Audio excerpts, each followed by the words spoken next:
Economista, ¿cómo va todo? Bien. Bien. Podría preguntarte si dormís bien como punto de partida o si la economía argentina puede empezar a darnos, después de esta volatilidad / turbulencia, motivos para un buen descanso. Bueno, este fin de semana es de alto riesgo. Claro. De insomnio.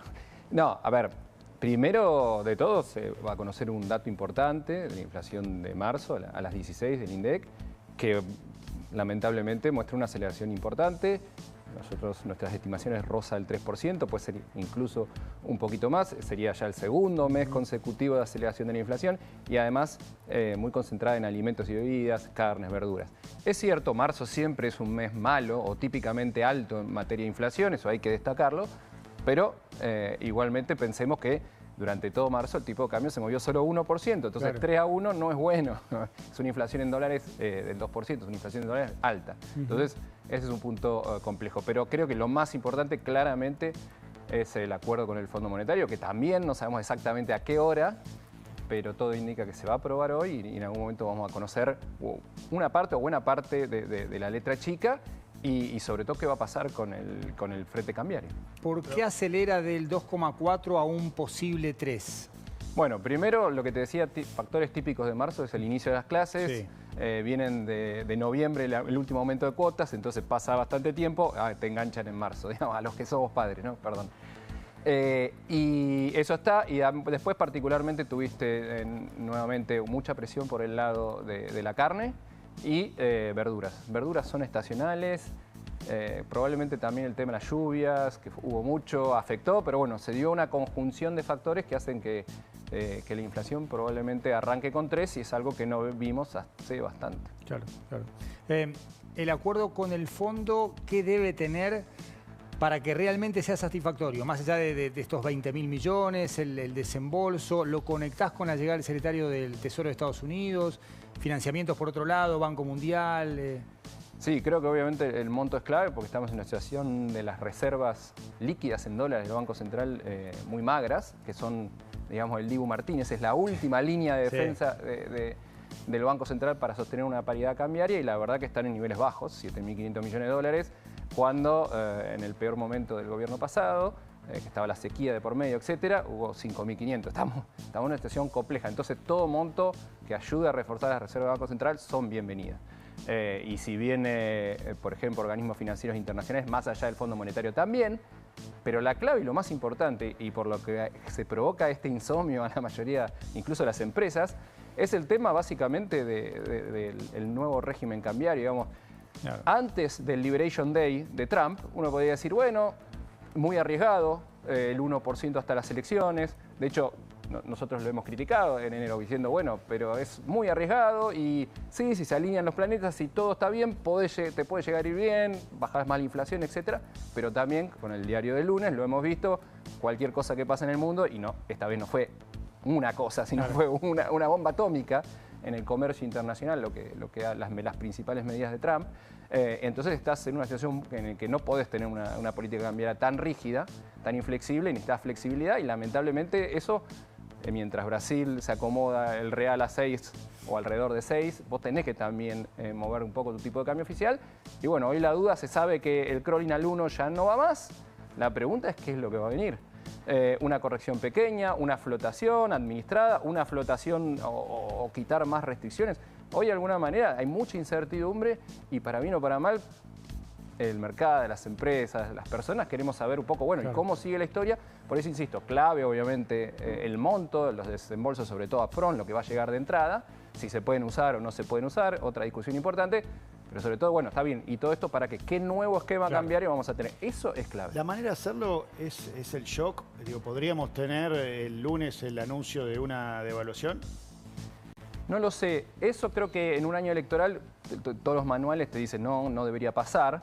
El problema es que, insisto, el 2 de abril de 2025 va a ser recordado en la historia porque fue un shock internacional y digo, a todo el esquema que nosotros conocíamos. Digo, es verdad, después los aranceles ahora están de nuevo en 10 para casi todos los países y un poco bajó la tensión, pero realmente se puso en jaque todo. Digo, es un terremoto o se rajó algo en el comercio internacional y eso difícilmente se vuelva. Entonces, ¿Cuál es el problema de eso en materia cambiaria? Y que tenés menos margen para el gradualismo. Porque realmente se han chinchado, hablando mal y pronto, el mundo. Y cuando el mundo está complejo, vos tenés que ser flexible. Lorenzo, y también se empezó a hablar de con este refuerzo de reservas que vendría, con la visita del secretario del Tesoro, con una posible liberalización del cepo, por lo menos una etapa que se adelante. ¿Vos cómo ves? ¿Lo ves posible? Porque el refuerzo de reservas estaría, ¿pero eso alcanza? Hoy en día, ¿cómo está? No, es posible. El problema es, bueno, liberamos y a dónde va el tipo de cambio oficial. Porque el contexto también es muy negativo para hacerlo ahora, porque hay mucha volatilidad, mucha incertidumbre, mucha aversión al riesgo, etcétera. Pero lamentablemente, insisto, después de semejante shock internacional que fue el 2 de abril, quizás el margen para el gradualismo es más acotado, porque supongamos que la corrección cambiaria es acotada y eso no termine de despejar las dudas y sigamos pensando, che, ¿y se llega con esta nueva regla cambiaria a octubre? Digo, sería muy negativo, eso sería para mí el peor escenario, porque en todo caso te van a dar fondos para que sigas sosteniendo una política que no convence. Creo que la clave va a ser convencer y bueno, vamos a ver, porque si bien en un año electoral claramente el gradualismo sería lo más rentable políticamente, la situación está tan tensa que... Si hubiese bandas hoy, 1.150, 1.300, ¿estaría bien? Puede ser, pero con el riesgo de que la única que importe es la de arriba. La de arriba.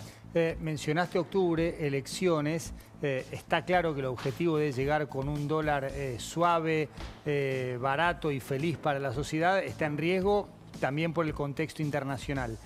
¿Crees que puede haber una postura contracultural teniendo en cuenta lo que está pasando en el mundo del propio Milei? Decir, bueno, si tengo que resignar algunos puntos en la elección de octubre, pero encaminar a la economía pensando que es una elección de mitad de mandato y el gobierno ha tenido la habilidad para tomar decisiones y validarlas en el Congreso, aún sin tanta representación, con acuerdos entre distintas fuerzas, decir, bueno, sacrifico 3 o 4 puntos de la elección, pero hago las cosas correctas pensando en este contexto internacional y sobre todo asfaltando el camino para la segunda mitad del mandato? Creo que sería deseable. En general, la lógica política te dice que eso está doble tachado, no una vez, sino doble tachado. Exactamente. Si lo tachan 2 veces. Pero bueno, sí, la verdad que sería hacer las cosas distintos y me parece que si bien es un costo en el corto plazo, fíjate, ya la inflación se viene acelerando en marzo. Imagínate si además hay una corrección cambiaria. Ya vas a tener abril, mayo, junio, 3 meses pesados con índices de inflación altos. Y bueno, eso tiene obviamente un correlato negativo en términos electorales para el oficialismo. Pero si se hace correctamente, creo que por lo menos el acuerdo va a servir, ¿no? Y eso es importante. Recuerdo el primer acuerdo del gobierno de Mauricio Macri con el fondo, que ya en septiembre hubo que reformarlo. No, incluso le costó el cargo a Luis Caputo. El propio Luis Caputo. Por eso que sería deseable de embocarle de una, porque me parece que a la larga va a ser menos costo. Y como vos decís, también el gobierno puede decir, bueno, termino de sacar el cepo, avanzo en este sentido, sé que es un poco más de esfuerzo, pero ahora empieza a despejarse, sobre todo pensando en 2 años hacia adelante, el camino. Pero bueno, es la Argentina. Y además el contexto internacional no sería una excusa, sino una realidad, un argumento concreto. Es una realidad y por eso te decía, el margen para el gradualismo ni siquiera fue el gobierno, fue el contexto internacional. Lorenzo, un placer haberte tenido acá. Muchas gracias. Me voy a la pantalla con Maxi Sardi, que tiene un libro. A ver. Hoy en el chat de Más Data a la Tarde